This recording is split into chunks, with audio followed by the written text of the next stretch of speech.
रोजगाराच्या शोधामध्ये असलेल्या ITI झालेल्या प्रशिक्षणार्थ्यांना योग्य रोजगार मिळवून देण्याकरिता अमरावती जिल्ह्यातील चांदूर रेल्वे येथील शासकीय औद्योगिक प्रशिक्षण संस्थेमध्ये नुकतेच रोजगार मेळाव्याचे आयोजन करण्यात आले होते। यामध्ये 55 प्रशिक्षणार्थ्यांची निवड करण्यात आलेली आहे।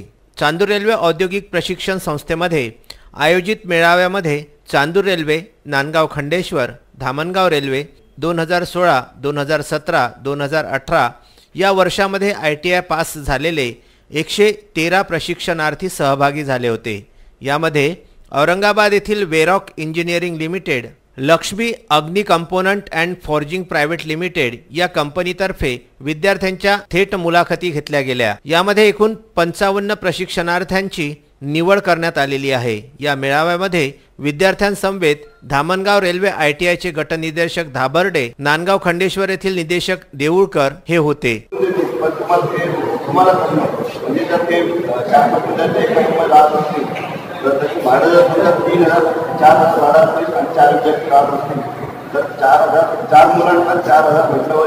सदर मेळाव्याकरिता चांदूर रेल्वे ITI चे प्राचार्य पाटबागे व प्रभारी गटनिदेशक फेरन यांच्या मार्गदर्शनामध्ये कर्मचाऱ्यांनी अथक परिश्रम घेतले। चांदूर रेल्वे येथून VCN करिता शहजाद खान यांचा हा वृत्तांत।